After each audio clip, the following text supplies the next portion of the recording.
For 3,000 years, the Galactic Empire had maintained absolute dominion over 700 star systems.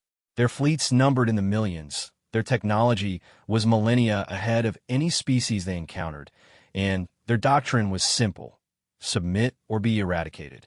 No civilization had ever challenged their authority and survived. Until today, in the outer rim of the galaxy, where primitive species scraped together crude starships from salvaged metal in desperation, something impossible was happening. A single human transmission cut through every communication channel across the Empire simultaneously, overriding security protocols that had never been breached, bypassing encryption that had never been cracked. The message was brief: 13 words that would shatter the foundation of galactic order. This is Admiral Sarah Chun of the Terran Defense Fleet. We declare war on the Galactic Empire. What followed wasn't the desperate last stand of a doomed species. It wasn't the futile gesture of primitives with delusions of grandeur. What followed was something that would force the Empire to confront a terrifying truth they had spent millennia denying: that somewhere in the vast darkness between stars, humanity had been preparing. And they were ready. Admiral Sarah Chun stood in the command center of the TDS Defiance, her hands clasped behind her back as she watched the final preparations unfold across dozens of holographic displays. The massive dreadnought hummed with barely contained energy, its fusion cores operating at maximum efficiency, while weapon systems that had never been tested in actual combat ran their final diagnostic cycles. Around her, the bridge crew worked with the quiet intensity of professionals who understood the magnitude of what they were about to attempt. These weren't the desperate survivors of a dying world, despite what the Empire believed. They were the descendants of humanity's greatest military minds, the inheritors of 3 centuries of secret preparation. And today, they would announce their presence to a galaxy that thought it knew everything about the universe. "Admiral," called out Commander Martinez from the communication station, "all fleet elements are reporting ready status. The quantum entanglement network is fully synchronized across all vessels." She nodded, her gray eyes reflecting the blue glow of the tactical displays. At 62, she had spent her entire career preparing for this moment. Her grandmother had been among the first generation to escape Earth before the Empire's pacification protocols had been implemented. Her father had helped design the hidden shipyards in the void between galaxies. And now, she would be the one to announce that humanity had not simply survived their attempted genocide, but had thrived in ways the Empire couldn't comprehend. "Status on the cloaking fields?" she asked, turning to the tactical officer. "All vessels remain undetected, Admiral. The Empire's long-range sensors are still showing empty space where our fleet is positioned." The irony wasn't lost on Chun. They were currently positioned less than 3 light minutes from Proxima Centauri, while within what the Empire considered their heavily monitored inner territories. Yet 300 human vessels, ranging from destroyers to massive dreadnoughts that dwarfed anything in the Imperial fleet, sat invisible to their sensors. The cloaking technology alone represented advances that the Empire, in their arrogance, had never imagined possible. "Dr. Reeves," Chun called to the science officer, "final confirmation on the communication override system?" Dr. Elena Reeves looked up from her console, her expression mixing excitement with barely controlled terror. "The quantum cascade transmitters are ready, Admiral. We've mapped every major communication relay in the Empire's network. When we activate the system, our signal will propagate through their entire infrastructure simultaneously. They won't be able to block it, filter it, or trace its origin." Chun allowed herself a small smile. The Empire's greatest weakness had always been their assumption of technological superiority. They had built their communication networks with the absolute certainty that no other species could possibly breach them. They had never considered that somewhere in the darkness, human engineers had been studying those networks for centuries, mapping every relay, every protocol, every security measure. "Time until optimal transmission window?" she asked. 14 minutes, Admiral," Martinez replied. "The Empire's command structure will be conducting their morning briefings across all 7 sectors simultaneously. Maximum audience impact." Chun walked to the main display, where a tactical overview showed the positions of known Imperial fleets throughout the galaxy. Red markers indicated major naval bases, each one a fortress that had never fallen, protected by orbital defense platforms and patrol fleets that could respond to any threat within hours. The Empire's military doctrine was built on overwhelming force applied with ruthless efficiency. They had never needed subtlety or innovation because raw power had always been sufficient. But they had never faced humanity's true capabilities. Fleet composition report, she ordered. Lieutenant Commander Torres brought up the fleet manifest on the central display. 300 vessels at full operational status, Admiral. 64 Nemesis-class dreadnoughts, each equipped with quantum torpedo arrays and adaptive shielding. 96 Raptor-class heavy cruisers with enhanced point defense systems. 120 Viper-class destroyers specialized for rapid strike operations. 20 command ships with advanced electronic warfare capabilities. The numbers were staggering, but Chen knew they represented only a fraction of humanity's actual military strength. Hidden throughout the galaxy were dozens of other fleets, each one positioned near strategic Imperial installations. Manufacturing facilities in the void between galaxies continued to produce vessels at a rate that would have shocked the Empire's military planners. Humanity had spent 3 centuries preparing for this day, and they had not wasted a single moment. Signal from Fleet 7, Martinez announced. Admiral Nakamura reports his forces are in position near the Andorian shipyards. Fleet 12 is holding position at the Vegan Industrial Complex. All fleet commanders are standing by for synchronized operations. Chen nodded. The first phase of the operation would be purely psychological. Let the Empire understand that they were no longer the undisputed masters of the galaxy. Let them realize that their primitive enemies had capabilities they couldn't explain or counter. Fear was often more effective than weapons, and the Empire was about to experience fear for the first time in millennia. Admiral, Dr. Reeves called out, her voice tight with concentration. We're receiving confirmation signals from all quantum relay stations. The Cascade network is fully charged and ready for transmission. Outstanding. Begin final fleet positioning. Around them, the massive bridge hummed with activity as the final preparations were completed. Chun watched the tactical displays as 300 human vessels adjusted their positions with precision that spoke to years of training and preparation. Each ship was a marvel of human engineering, incorporating technologies that the Empire didn't even know existed. The adaptive hull plating that could reconfigure itself to deflect energy weapons. The quantum processors that could calculate hyperspace jumps with accuracy measured in centimeters rather than light years. The gravitic manipulation systems that allowed human vessels to accelerate at rates that would crush any other known species. Every system had been designed with one goal: to prove that humanity was no longer the vulnerable species the Empire remembered. 2 minutes to transmission window, Martinez announced. Chun moved to her command chair, a throne-like structure surrounded by holographic interfaces that would allow her to coordinate not just her own fleet, but every human military asset throughout the galaxy. The moment she began speaking, thousands of sleeper agents would activate across hundreds of worlds. Deep cover operatives who had spent decades infiltrating Imperial society would begin their missions. Automated systems hidden within Imperial infrastructure would start collecting intelligence and preparing for sabotage operations. All stations, report status, she commanded. Weapons systems operational and standing by. Defensive screens at maximum efficiency. Hyperspace generators ready for emergency jump. Communication systems locked onto Imperial networks. Fleet formation optimal for rapid deployment. Chen took a deep breath, feeling the weight of 3 centuries of human suffering and determination. Her people had endured exile, genocide, and countless hardships. They had been written off as an extinct species by a galaxy that valued strength above all else. But they had survived, adapted, and grown stronger in the darkness between stars. Open the channel, she ordered. Dr. Reeves activated the quantum cascade transmitter, and suddenly, every communication device in the Galactic Empire was carrying a human signal.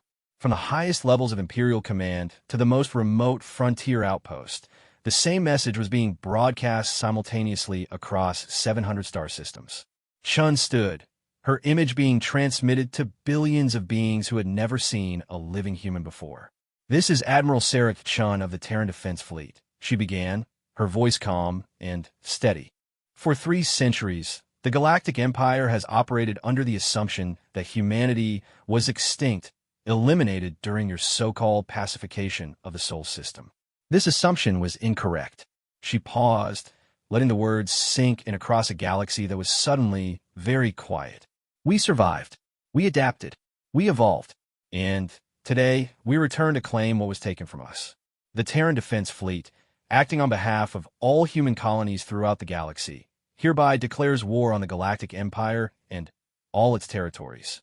The tactical display showed the first Imperial responses as ships throughout the galaxy began scrambling to identify the source of the transmission. Emergency protocols activated on thousands of worlds as the Empire's leadership struggled to process what they were hearing.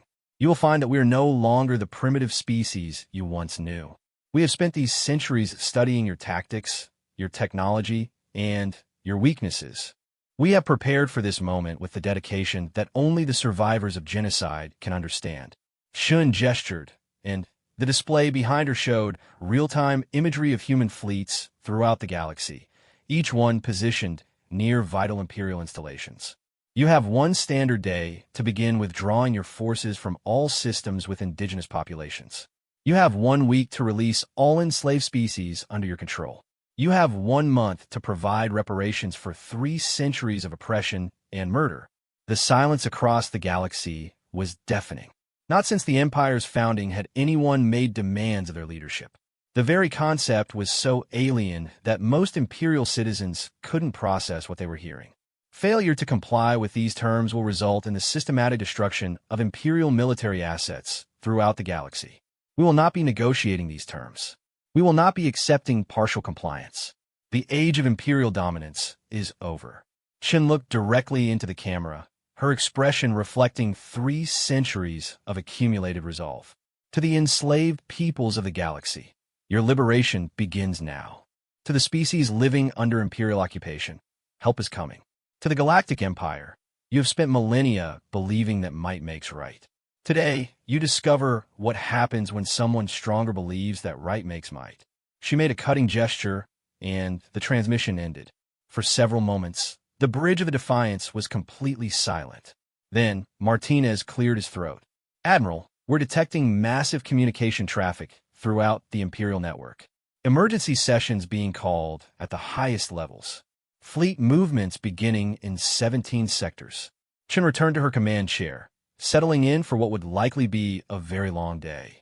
Signal all fleet commanders, she ordered. Phase 1 is complete. Begin Phase 2 preparations. And patch me through to Admiral Nakamura. It's time to show the Empire that our words are backed by more than just superior technology. She smiled grimly as reports began flowing in from across the galaxy. The Empire was about to learn that humanity had not just survived their attempted genocide.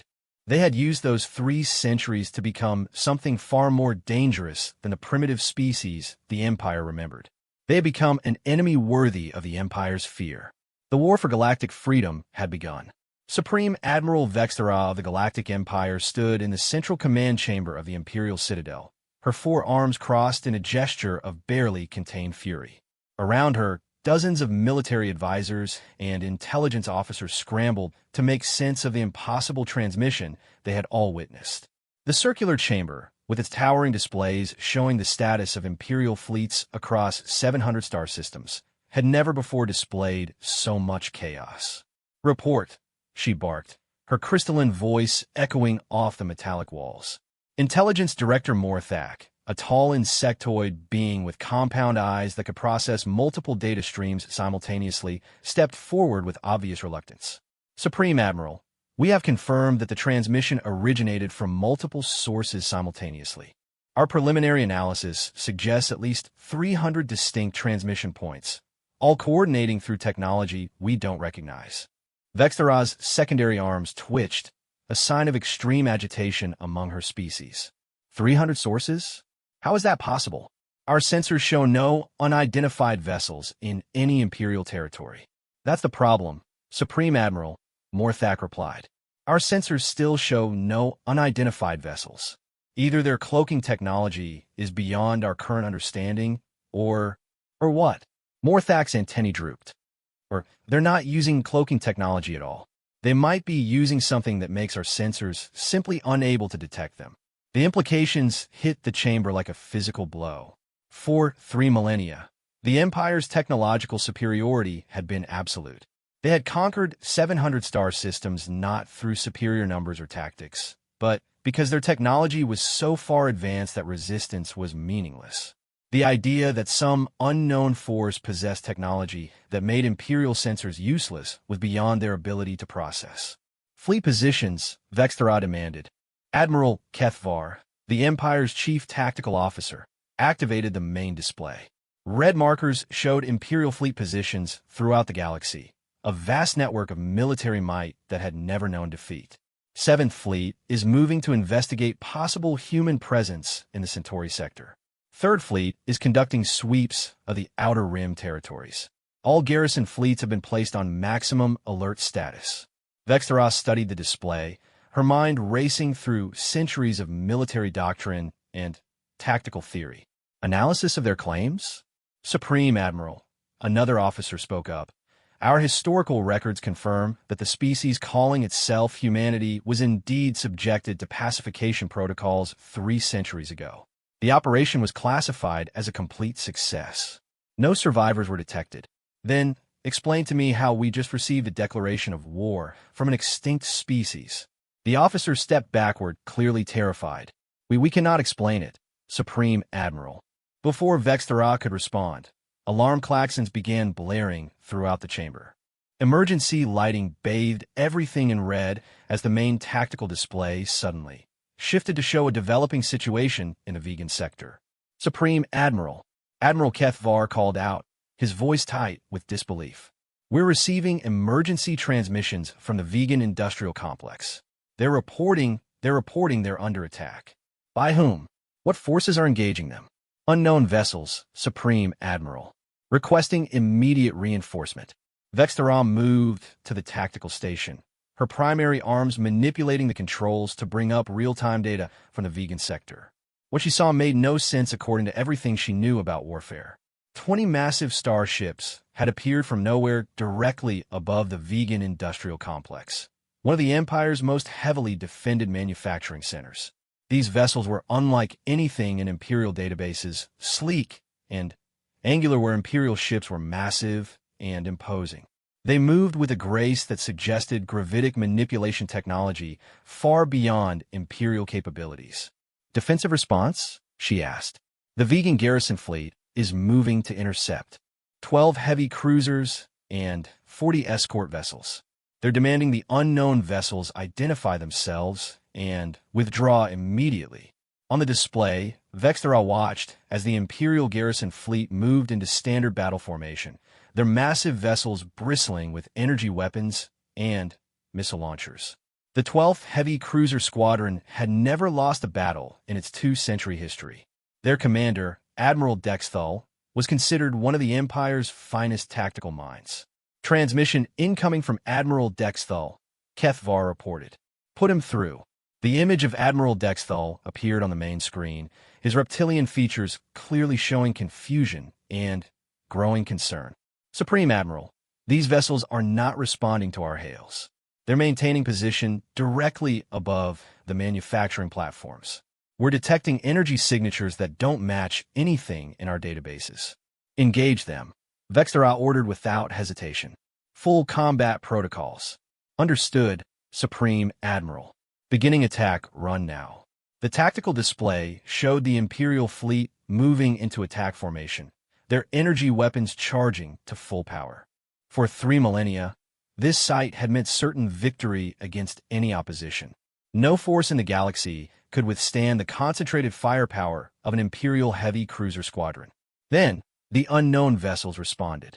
The first indication that something was wrong came when the human ships simply vanished. One moment they were visible on sensors, the next they were gone completely. The Imperial fleet found themselves firing at empty space, while proximity alarms screamed warnings about massive gravitational anomalies forming around them. What's happening? Vextera demanded. Unknown, Supreme Admiral. Our sensors show the enemy vessels have disappeared, but We're detecting massive gravitational distortions throughout the engagement zone. Then, the human ships reappeared, but not where they had been before. They materialized directly behind the Imperial formation, having somehow moved through space in ways that violated known physics. Their weapons opened fire with energies that Imperial defensive systems had never been designed to handle. The first Imperial cruiser died in seconds. Its shields, designed to deflect energy weapons and deflect kinetic projectiles, simply ceased to exist when struck by weapons that seemed to rewrite the fundamental laws of physics in localized areas. The massive warship, which had served the Empire for over a century, was reduced to expanding plasma in the span of 3 heartbeats. Impossible, Admiral Kethvar whispered. The human vessels moved through the Imperial formation like hunters among helpless prey. Their weapons didn't just destroy Imperial ships. They seemed to unmake them at the molecular level. Armor that could withstand direct hits from antimatter warheads simply ceased to exist. Shield generators that could deflect the output of small stars were overwhelmed by energies that operated according to principles Imperial science couldn't explain. Admiral Dexthal's flagship lasted longer than the others, its enhanced defensive systems buying precious seconds while he transmitted desperate tactical data back to Imperial Command.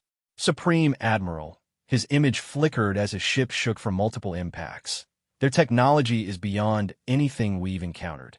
We can't track them when they phase out of normal space. Their weapons are penetrating our shields as if they don't exist. Recommend immediate withdrawal of all forces in this sector. The transmission cut off as Dexthal's flagship joined the expanding debris field that had once been the pride of the Imperial Navy.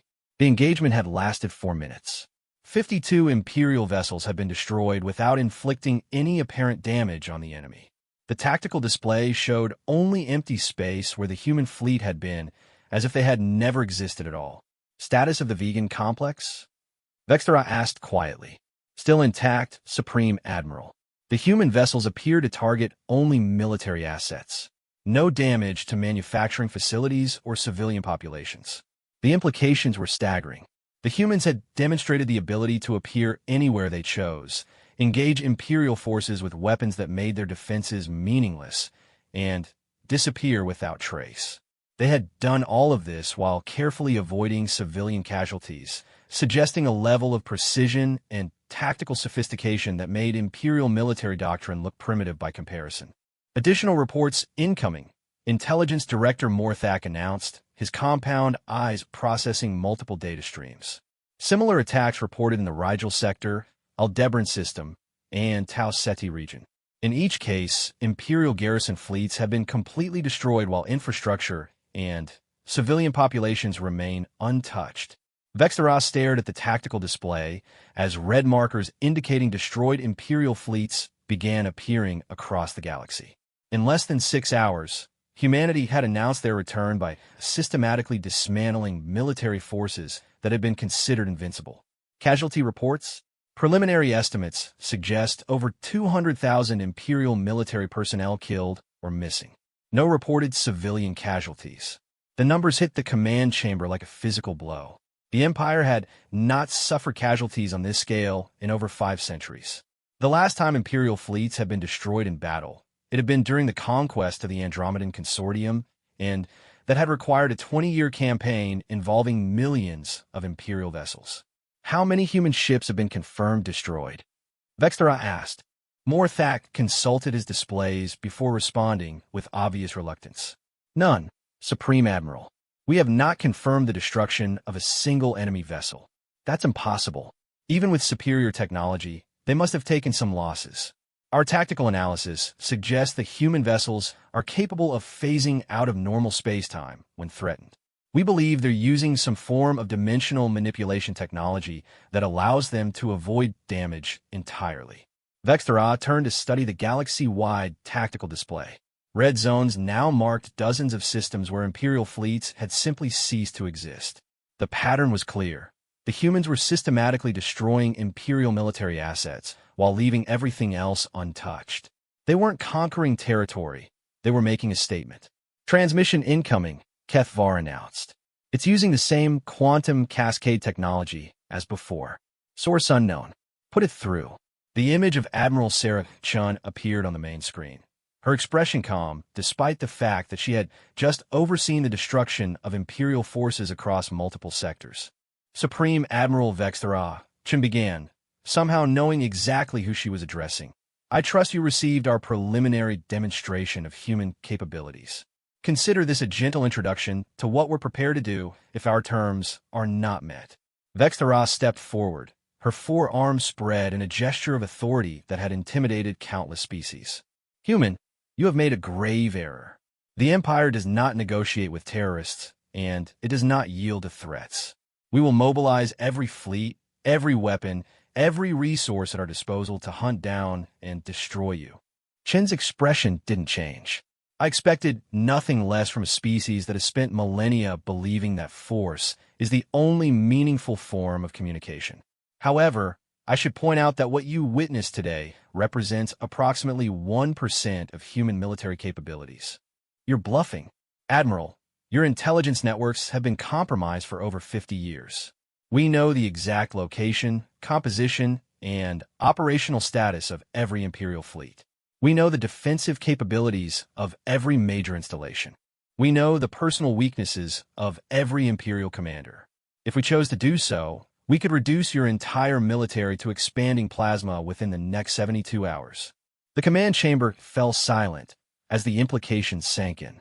If the humans were telling the truth about intelligence penetration, then the Empire's military secrets were no longer secret. Every defensive plan, every tactical doctrine, every strategic asset was known to their enemies. What do you want? Vexthara asked finally.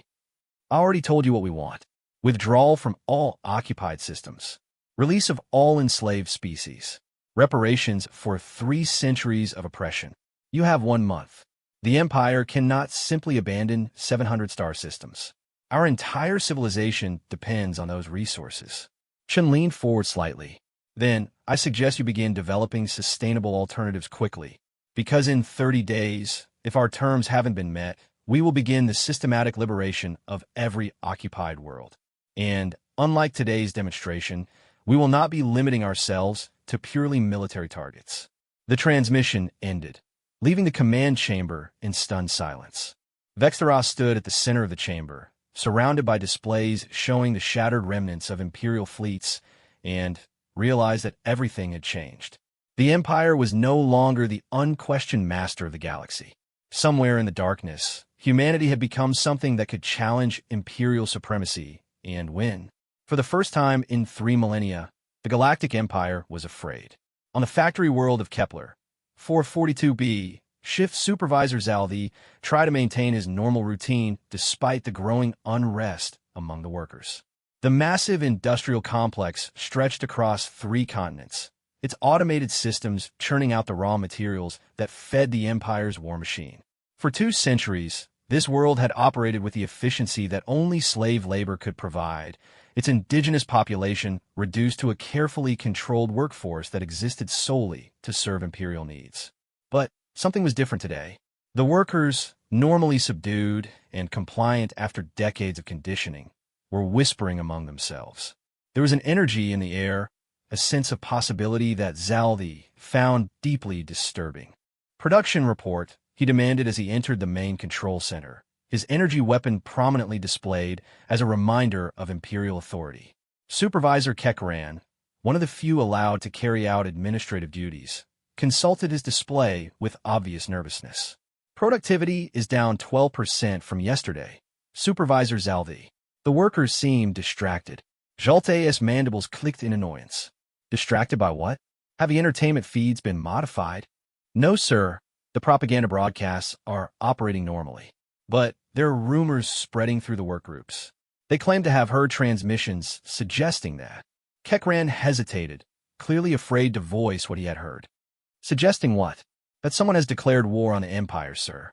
The workers are claiming that liberation forces are coming. Zaldi felt a cold sensation in his primary stomach.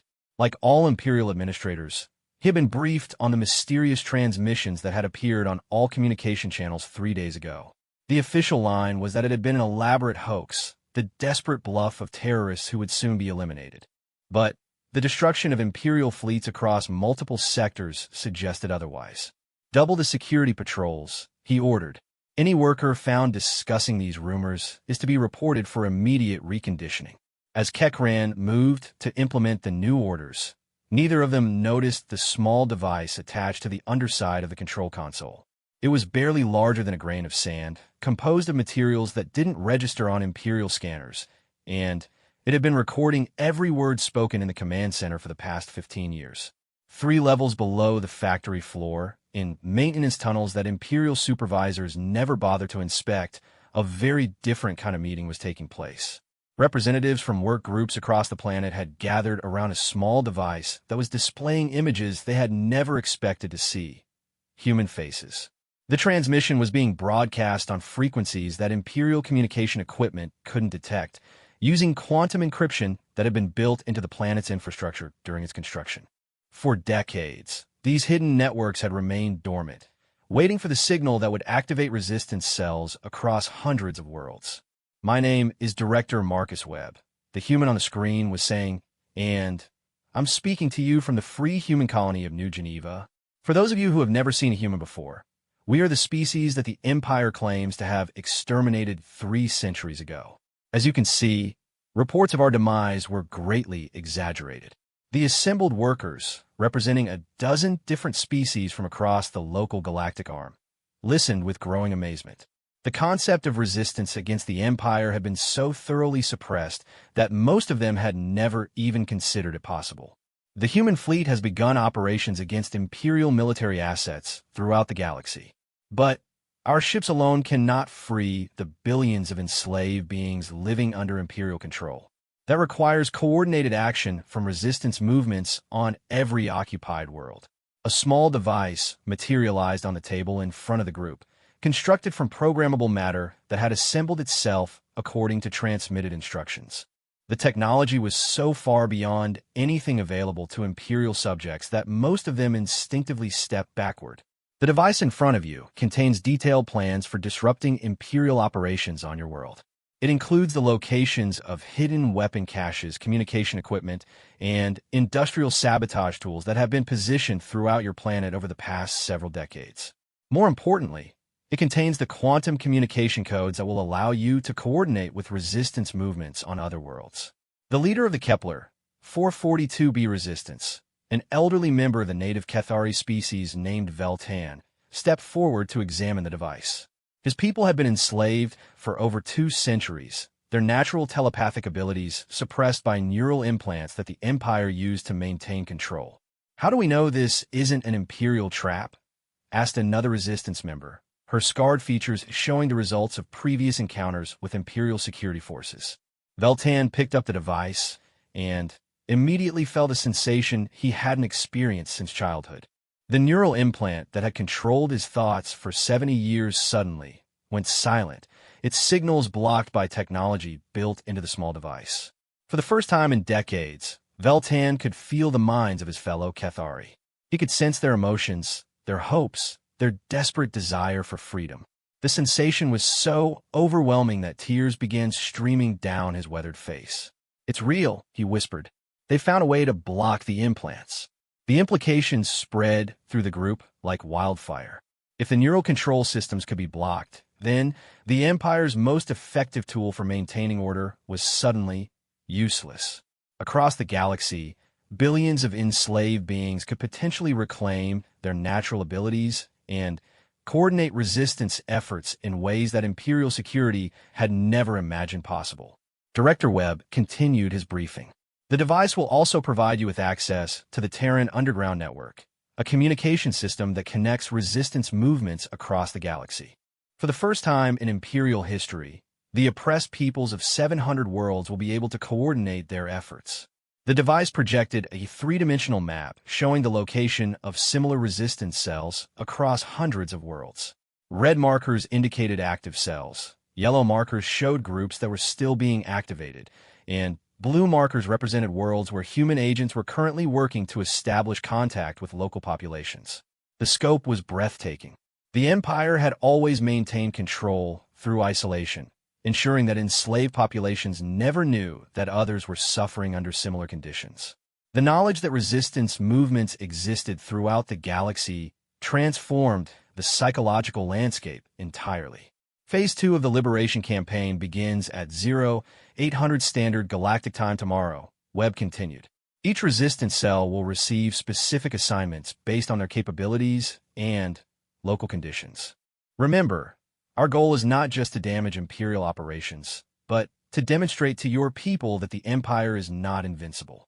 Veltan felt a presence in his mind that he recognized as fellow Cathari from other worlds. The quantum communication system was allowing telepathic species to connect across vast distances, creating networks of shared consciousness that spanned multiple star systems. The Empire had spent centuries ensuring that such connections were impossible. Now, they were happening automatically. On the industrial world of Regulus Prime, Cathari factory workers suddenly stopped their assembly lines as their implants deactivated simultaneously. The psychic shock of reconnecting with their racial consciousness after generations of imposed isolation caused thousands of them to collapse, overwhelmed by the sudden return of abilities they had nearly forgotten they possessed. Similar scenes were playing out across the galaxy as species with natural telepathic, empathic, or collective consciousness abilities found their Imperial control systems neutralized by human technology. The Valari hive minds of the Deneb sector reconnected for the first time in 4 centuries. The emotion-sharing Thexani of the Procyon system rediscovered their ability to coordinate action through shared feelings. But the most significant change was happening among species that had never possessed such abilities naturally. The quantum communication devices were allowing them to share thoughts and emotions in ways that their biology had never permitted. For the first time, beings from completely different evolutionary backgrounds could literally understand each other's perspectives. On Kepler 442b, Veltan felt his consciousness expand to include resistance fighters from dozens of worlds. He could sense their determination, their hope, and their willingness to sacrifice everything for freedom. The isolation that had been the Empire's greatest weapon was being replaced by unity on a scale that the galaxy had never experienced. Supervisor Zalvi is requesting immediate backup, came a transmission from the factory control center. The workers have stopped responding to orders. Something is happening to the neural implants. Emergency protocols activated across the planet as Imperial security forces scrambled to respond to what appeared to be a planet-wide malfunction of their control systems. But the quantum communication network was already allowing resistance cells to coordinate their responses faster than Imperial forces could adapt.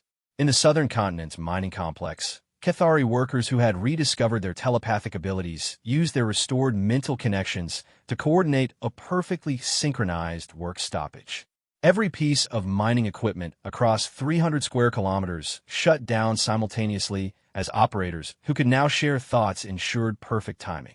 On the northern continent, workers in the weapons manufacturing plants used similar coordination to begin systematic sabotage of Imperial military equipment.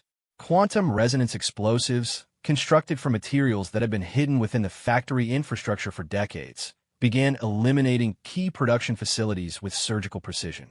The Empire's response was swift but ineffective. Security forces trained to deal with individual acts of rebellion found themselves facing coordinated resistance from populations that could communicate faster than Imperial command structures could respond. Traditional divide and conquer tactics became useless when the divided populations could share thoughts and emotions in real time. Director Webb's image reappeared on the Resistance communication network as reports flooded in from across the galaxy. Excellent work, everyone. Phase 2 is proceeding ahead of schedule. Resistance cells on 423 worlds have successfully activated. Imperial control systems are failing throughout the galaxy. The tactical map showed the true scope of what was happening. Red zones appeared across the galaxy as world after world reported successful resistance operations. The Empire, which had maintained control through the isolation and suppression of subject populations, was discovering that their foundation was built on technologies that could be neutralized by sufficiently advanced human science. But, perhaps most importantly, the psychological transformation was irreversible. Billions of beings who had spent their entire lives believing that the Empire was eternal and all-powerful were witnessing its control systems fail in real time. The idea that resistance was possible was spreading faster than Imperial security forces could contain it. On Kepler 442b, Veltan stood in the main factory complex, surrounded by thousands of his people who were experiencing freedom for the first time in their lives. The massive industrial machinery sat silent. Its Imperial operators fled or overwhelmed by the sheer scale of coordinated resistance. "What happens now?" asked one of the younger Cathari, her thoughts mixing wonder with concern about Imperial retaliation. Veltan shared his thoughts through the newly restored telepathic network, allowing everyone present to feel his certainty about their course of action. "Now we prove that the galaxy belongs to all of its people, not just those who claim to rule it. The humans have given us the tools to free ourselves. It's up to us to use them." Across the galaxy, similar realizations were occurring as enslaved populations discovered that freedom was not just possible, but inevitable. The Empire's response would be swift and brutal, but it would come too late. The network was activated, the resistance was coordinated, and for the first time in Imperial history, they faced opponents who could match their organizational capabilities while fighting for something the Empire had never understood: the simple right to be free. High Admiral Tex Morris stood at the center of the Imperial War Room, his massive frame casting shadows across tactical displays that showed the systematic collapse of Imperial authority across the galaxy. In the 72 hours since the human declaration of war, over 600 worlds had reported active resistance movements. 400 Imperial fleets had been destroyed or severely damaged, and the communication networks that held the Empire together were compromised beyond repair. "Status report," he demanded, his voice carrying the authority of someone who had never known defeat. General Korthval, the Empire's chief military strategist, stepped forward with data tablets that contained information no Imperial commander had ever needed to process. "High Admiral, we have confirmed resistance activity on 643 worlds. Our control systems have failed on 312 planets. Industrial production is down 67% across all sectors, and our military supply chains have been completely disrupted." The numbers were staggering, but Tex Morris had not risen to command the Empire's military forces by accepting defeat easily. For 3 millennia, the Empire had maintained dominance through the application of overwhelming force. If the subject populations were rebelling, then the solution was simple: demonstrate the consequences of rebellion so thoroughly that no one would dare attempt it again. "Implement Protocol 7 across all affected sectors," he ordered. The war room fell silent. Protocol 7 was the Empire's ultimate demonstration of power, the complete sterilization of rebellious worlds as an example to others. It had been used only 3 times in Imperial history, each time ending resistance movements permanently by eliminating the populations that supported them. "High Admiral," General Korthval said carefully, "Protocol 7 would require the elimination of approximately 40 billion beings across multiple star systems. The economic disruption alone would set back Imperial operations for decades. The alternative is allowing this rebellion to spread further. If we don't act decisively now, we risk losing control of the entire galaxy." Tex Morris activated the main tactical display, showing the current deployment of Imperial forces throughout the galaxy. Despite the losses they had suffered, the Empire still commanded millions of vessels and weapons systems capable of reducing entire worlds to molten rock. "Deploy the 7th, 12th, and 24th battle groups to the most heavily affected sectors. Full planetary bombardment protocols. I want these worlds reduced to examples that will be remembered for the next millennium." Admiral Krindar, commander of the 7th Battle Group, appeared on the main communication screen, her insectoid features showing the ruthless efficiency that had made her one of the Empire's most feared military leaders. "High Admiral, the 7th Battle Group is ready to deploy. However, I should note that we're detecting unusual energy signatures in several target systems. Our intelligence suggests the humans may have positioned defensive assets to protect the rebellious worlds. Then, we'll destroy those assets as well. The Empire does not negotiate with terrorists, and it does not retreat from primitives with stolen technology." What Tex Morris didn't know was that every word spoken in the Imperial War Room was being transmitted in real time to human intelligence networks throughout the galaxy. The quantum listening devices that had been integrated into Imperial infrastructure during its construction allowed humanity to monitor every aspect of the Empire's military planning. On the bridge of the TDS Defiance, Admiral Sarah Chun watched the Imperial fleet movements with the calm attention of someone who had been preparing for this exact scenario for decades. "They're moving to implement large-scale bombardment operations," reported Commander Martinez, who was monitoring Imperial communications across multiple channels. 7th, 12th, and 24th battle groups are deploying to civilian targets. Shin nodded, unsurprised by the Empire's response. Imperial military doctrine had always relied on terror tactics to maintain control. When faced with resistance they couldn't simply crush, their natural response was to escalate to levels of violence that would horrify any civilized species. "Signal Fleet Admiral Torres," she ordered. "Initiate Operation Sanctuary. All civilian protection protocols are now active." The Human Defense Network had been designed with the full knowledge that the Empire would eventually resort to genocide when faced with resistance. Hidden throughout the galaxy, massive defensive systems that had been constructed over centuries began activating around every world where resistance movements were active. The first the Empire knew of these defenses was when Admiral Krindar's 7th Battle Group arrived at Kepler 442b to begin their bombardment operation. The fleet emerged from hyperspace in standard formation, their massive dreadnoughts charging weapons systems capable of cracking planetary crusts. "Target acquired," Krindar announced. "Beginning bombardment sequence." Then, the space around the planet lit up with energy signatures that Imperial sensors had never recorded before. Massive defensive platforms materialized from what had appeared to be empty space, their weapons arrays already charging to full power. But these weren't just defensive installations. They were mobile battle stations the size of small moons, each one equipped with technology that made Imperial dreadnoughts look like primitive chemical rockets. "What are those things?" demanded Admiral Krindar as her tactical displays struggled to process what they were detecting. Before anyone could answer, the human defensive platforms opened fire. Their weapons didn't just destroy Imperial vessels. They seemed to rewrite the fundamental laws of physics in localized areas around their targets. Imperial ships that had withstood centuries of combat simply ceased to exist, their matter converted to energy according to equations that Imperial science couldn't comprehend. Admiral Krindar's flagship lasted exactly 14 seconds before it joined the expanding cloud of plasma that had once been the Empire's 7th Battle Group. The entire engagement was over in less than 3 minutes, with no human casualties and no damage to the planet they were protecting. Similar scenes played out across the galaxy as Imperial battle groups encountered human defensive systems that had been hidden for centuries. The 12th Battle Group was eliminated while approaching the vegan industrial complex. The 24th Battle Group disappeared entirely when they attempted to bombard a human-protected world in the Rigel sector, their destruction so complete that Imperial sensors couldn't even detect debris. In the Imperial War Room, Texmorth watched as 3 of his most powerful military formations simply vanished from the tactical displays.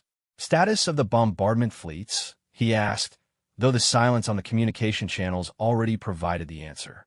"No response from any battle group commanders," General Korthval reported quietly. "Long-range sensors detect massive energy signatures at all target locations, but no Imperial vessels." The implications were staggering. In less than 6 hours, the Empire had lost 3 entire battle groups to an enemy that remained completely undetected until the moment they chose to reveal themselves.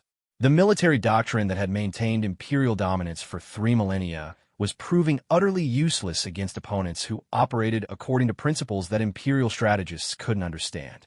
"How many additional human defensive positions do we estimate?" Texmorth asked. Intelligence Director Morthak consulted his displays before responding. "Based on the coordination we've observed, we estimate that human defensive systems are positioned around every world where resistance movements are active. That would suggest approximately 600 defensive installations, each one apparently capable of destroying an entire battle group." The mathematics of the situation were impossible to ignore. The Empire possessed approximately 200 battle groups, while the humans appeared to have defensive systems protecting 600 worlds. Even if Imperial forces could develop tactics to counter human technology, they lacked the numerical superiority to engage on that scale. But the real shock came when the human communication network activated again, broadcasting to every Imperial installation simultaneously. Admiral Chan appeared on the main screen, her expression showing the controlled anger of someone who had just witnessed Imperial forces attempt to commit genocide. "High Admiral Texmorth," she began, somehow knowing exactly who was listening, "your attempt to murder 40 billion civilians has been noted and recorded. Under the laws of civilized warfare, such actions constitute crimes against sentience and justify unlimited retaliation." Texmore stepped forward, his massive frame intimidating even through a communication screen. "Human, you have destroyed Imperial fleets and incited rebellion across the galaxy. The Empire has shown restraint by targeting only military assets and rebellious populations. Do not mistake our patience for weakness." Chin's expression didn't change. "Admiral, you just attempted to sterilize 600 worlds containing 40 billion sentient beings whose only crime was seeking freedom from oppression. This crosses every line that separates warfare from genocide. The Empire does not recognize the authority of terrorists to define the laws of warfare. Then, perhaps it's time the Empire learned about consequences." The transmission ended, leaving the Imperial war room in tense silence. Within minutes, reports began flooding in from across the galaxy that changed everything the Empire thought it knew about human capabilities. The first reports came from Core World Industrial Systems, the heavily defended manufacturing centers that produced the advanced technology that kept the Empire functioning. These worlds have been considered absolutely secure, protected by massive orbital defense platforms and garrison fleets that had never faced serious threats. "High Admiral," Admiral Korthau reported, his voice tight with disbelief, "we're receiving emergency transmissions from 17 core world systems. They report that their orbital defense platforms are shutting down." "Shutting down how?" "Unknown, sir. The platforms appear to be deactivating their weapons systems and defensive screens voluntarily. Station commanders report that their control systems are no longer responding to Imperial commands." The tactical display shifted to show the core worlds, revealing a sight that struck at the heart of Imperial power. Massive defense platforms that had protected the Empire's most vital systems for centuries were going dark one by one, their weapons powering down despite desperate attempts by their crews to maintain control. "Are they under attack?" "No hostile forces detected, High Admiral. The platforms are simply stopping." Then, the true scope of human infiltration became apparent. Every orbital defense platform, every automated weapons system, every computer-controlled installation in the core worlds began displaying the same message simultaneously. "This system is now under the control of the Terran Liberation Network. All Imperial military personnel have 60 minutes to evacuate before automated defense systems are transferred to local resistance movements." The psychological impact was devastating. The Empire had built their civilization on the assumption that their technology was so advanced that it couldn't be compromised by external forces. The discovery that human agents had penetrated their most secure systems so thoroughly that they could take control of core world defenses shattered the foundation of Imperial confidence. But the humans weren't finished. As Imperial forces scrambled to respond to the loss of their core world defenses, automated systems throughout the galaxy began activating programs that had been dormant for decades. Manufacturing facilities that had produced Imperial weapons for centuries suddenly began retooling themselves to produce equipment for resistance movements. Transportation networks started redirecting supplies away from Imperial military units and toward civilian populations on rebellious worlds. Communication systems began broadcasting resistance propaganda instead of Imperial programming. Most critically, the quantum manipulation technology that allowed Imperial ships to travel faster than light began malfunctioning across the galaxy. Not catastrophically, which might have suggested sabotage, but in ways that prevented Imperial fleets from reaching combat zones while allowing civilian and resistance vessels to move freely. In the span of 12 hours, the technological superiority that had been the foundation of Imperial power was turned against them. The very systems they had built to maintain control became tools for their opponents to coordinate resistance efforts. High Admiral Texmore stood in the war room, surrounded by displays showing the systematic failure of Imperial authority across 700 star systems, and realized that they weren't just fighting a military enemy. They were fighting an opponent that had spent centuries infiltrating every aspect of Imperial society, turning their own technology into weapons that could be used against them. For the first time in Imperial history, the question wasn't how to defeat an enemy. The question was how to survive one that had already won. 6 months after Admiral Sarek Chin's declaration of war, the galaxy was unrecognizable. Where once the iron grip of Imperial authority had maintained order through fear and overwhelming force, a complex network of liberated worlds was learning to govern themselves for the first time in centuries. The transformation had been so rapid and complete that many beings still struggled to comprehend the magnitude of what had occurred. Chin stood on the observation deck of New Geneva Station, humanity's first permanent diplomatic installation in the Galactic Core. Through the transparent aluminum viewport, she could see representatives from over 300 species arriving for the inaugural session of the Galactic Liberation Council. Ships that had never been designed to carry diplomats now served as transport for beings who were still learning what freedom meant. Admiral, Commander Martinez approached with the latest status reports. The final Imperial holdouts in the Centauri sector have agreed to negotiations. That brings the total number of surrendered Imperial installations to 97%. She nodded, though her expression remained thoughtful.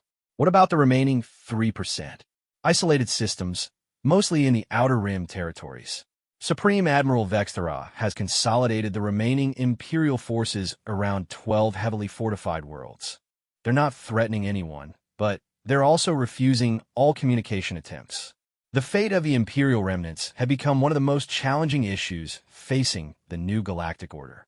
Unlike the Empire's approach to defeated enemies, humanity had insisted on offering Imperial personnel the choice between integration into the new society or voluntary exile to isolated systems where they could maintain their traditional way of life. Any word from the integration committees? Martinez consulted his tablet. Surprisingly positive, actually. Approximately 60% of former Imperial personnel have requested assignment to the new galactic infrastructure. They seem genuinely committed to the transition. This had been one of the most unexpected developments of the post-war period. Many of the Imperial officers and administrators who had enforced oppression for centuries were revealed to be beings who had been trapped within a system they couldn't change rather than true believers in Imperial ideology. When given the opportunity to contribute to something constructive, most had embraced it enthusiastically. Dr. Reeves wants to brief you on the technological integration program, Martinez continued. The results have been quite remarkable. Chun walked through the corridors of New Geneva Station, marveling at the sight of beings from dozens of species working together on projects that would have been impossible under Imperial rule. Kethari telepaths collaborated with human engineers to develop communication systems that could bridge species barriers. Valari hive minds worked with individual consciousness species to create new forms of collective decision-making. Former Imperial scientists shared research that had been classified for centuries. Dr. Elena Reeves met her in the main science laboratory, where teams of researchers from across the galaxy were working on projects that would reshape civilization itself. Admiral, I wanted to show you the latest result from the Consciousness Integration Project, Dr. Reeves said, leading her to a complex apparatus that seemed to blend technology with organic components. We've successfully created a communication interface that allows beings with completely different cognitive structures to share thoughts and emotions directly. How does it work? The quantum consciousness field generators create a localized space where different types of awareness can interact safely. A hive mind individual can experience individual consciousness without losing their connection to the collective. A purely logical species can understand emotional reasoning without being overwhelmed by it. It's revolutionary. Chen watched as a demonstration unfolded before her. A Kethari telepath, a human engineer, a Valari hive node, and a crystalline being from the Rigel sector sat around the consciousness interface. Their different forms of awareness merging into something that was greater than the sum of its parts.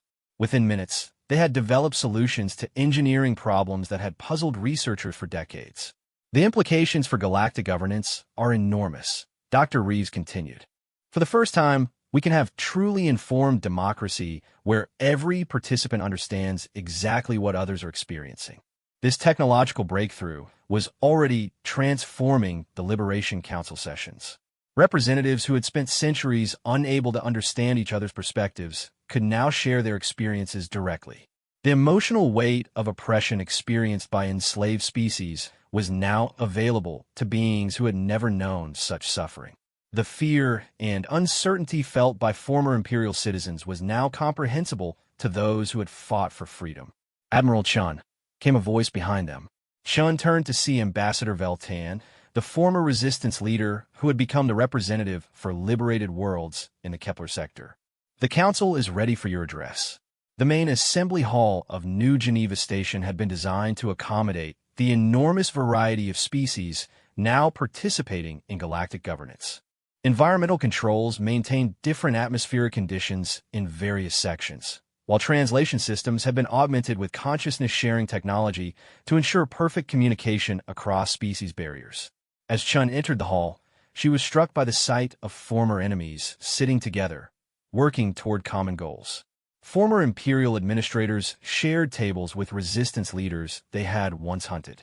Species that had been enemies for centuries collaborated on projects that would benefit the entire galaxy. Supreme Admiral Vexthera sat in a section reserved for former Imperial leadership. Her four arms folded in what Chun had learned was a gesture of thoughtful consideration rather than defiance. The transformation in Vexthera had been remarkable. When faced with the choice between exile and integration, she had chosen to help design transition protocols that would minimize the suffering of all beings caught between the old order and the new. "Fellow beings," Chun began, her words automatically translated into hundreds of languages while her consciousness was shared through the quantum interface. 6 months ago, humanity declared war on the Galactic Empire. Today, we gather to declare something far more important. Our commitment to building a galaxy where freedom, justice, and cooperation replace oppression, fear, and domination. The hall fell silent as beings who had never imagined such possibilities considered what they were hearing. The technological capabilities that allowed humanity to survive imperial genocide and return as liberators are now being shared freely with all species. The defensive systems that protected rebellious worlds are being converted into infrastructure that will connect previously isolated systems. The manufacturing capacity that once produced imperial weapons is now creating tools for peaceful development. Chun gestured to the displays that showed the current state of galactic transformation. Green zones marked systems where new governmental structures were functioning successfully. Yellow zones showed areas still transitioning from imperial rule. Red zones indicated the handful of systems where imperial forces remained in isolation. But perhaps most importantly, we are learning to understand each other in ways that were never possible before. The consciousness-sharing technology allows us to experience the universe from perspectives vastly different from our own. We can feel what it means to be part of a hive mind collective. We can understand the isolation of individual consciousness. We can experience the beauty of pure logic and the power of emotional reasoning. The demonstrations that followed showed the practical applications of this technology. Trade negotiations where all parties could feel each other's needs directly. Scientific collaboration where researchers could share insights that transcended species barriers. Artistic projects where different forms of consciousness combined to create beauty that no single species could have imagined. The Empire maintained control by keeping us isolated from each other, by ensuring that we couldn't understand different perspectives well enough to unite against oppression. We are building a galaxy based on the opposite principle, that our differences make us stronger when we can truly understand and appreciate them.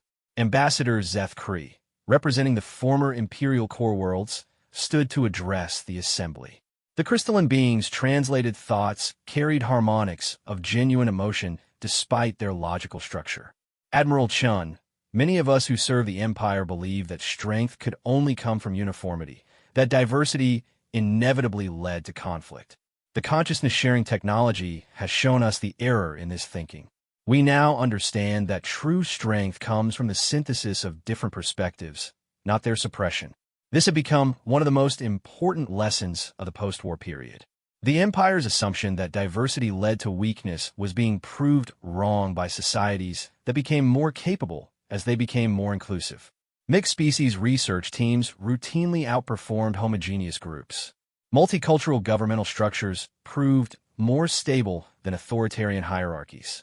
Chun smiled as she watched former enemies discover they could accomplish more together than they ever had in opposition. The future we are building together will not be perfect.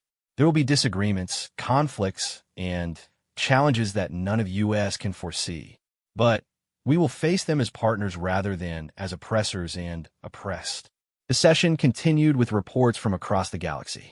The Andorian shipyards had been converted from military production to civilian transportation, connecting previously isolated worlds for the first time. The vegan industrial complex was now manufacturing medical equipment for species that had been denied proper health care under Imperial rule. Educational networks were sharing knowledge that had been restricted to Imperial elites. Perhaps most remarkably, crime rates were dropping across the galaxy as beings who had lived under oppression for centuries discovered they had opportunities for constructive contribution. The desperation that had driven much criminal activity was being replaced by hope and genuine opportunity. What about long-term security? Asked Representative Morthak, the former Imperial Intelligence Director, who now coordinated information sharing between liberated worlds. The technologies we've developed are powerful enough to destroy entire star systems. How do we ensure they're never used for oppression again? Shouldn't have been expecting this question. The quantum consciousness technology makes traditional tyranny nearly impossible. It's very difficult to oppress people when you can feel exactly what they're experiencing. More practically, we're implementing distributed control systems where no single entity can control enough resources to threaten others. The new galactic infrastructure was designed around principles that made concentration of power extremely difficult. Manufacturing capabilities were distributed across thousands of worlds. Transportation networks operated through cooperative agreements rather than centralized control. Even the most powerful weapons systems required consensus from multiple species before they could be activated. As the session concluded, Chen found herself standing with Supreme Admiral Vexthera on the observation deck, looking out at the ships representing hundreds of species. "I must confess," Vexthera said, her translated thoughts carrying undertones of wonder, "I never imagined that such cooperation was possible. The Empire taught us that beings from different species would inevitably conflict without strong central authority." "The Empire was wrong about many things," Chen replied. "But, perhaps most importantly, it was wrong about the nature of strength. True strength doesn't come from the ability to dominate others. It comes from the ability to understand them well enough to work together toward common goals." A year after the war's end, the first elections for the Permanent Galactic Council were held across 700 star systems. The consciousness-sharing technology ensured that voters could understand exactly what each candidate stood for, making deception virtually impossible. Former Imperial worlds voted alongside liberated colonies to choose representatives who would shape the galaxy's future. The results reflected the transformation that had occurred. The new council included beings from every major species, with decisions made through consensus-building processes that ensured all perspectives were considered. Former Imperial officers serve alongside resistance heroes, their different experiences combining to create governance that was both effective and humane. Chen had chosen not to seek election to the council, preferring to return to her role as an explorer pushing the boundaries of known space. But as she prepared to depart on humanity's first peaceful contact mission beyond the galactic rim, she reflected on what had been accomplished. The galaxy that had once been ruled through fear was now governed through understanding. The technology that had been used for oppression was now serving liberation. Most importantly, billions of beings who had lived their entire lives under tyranny were now free to choose their own futures.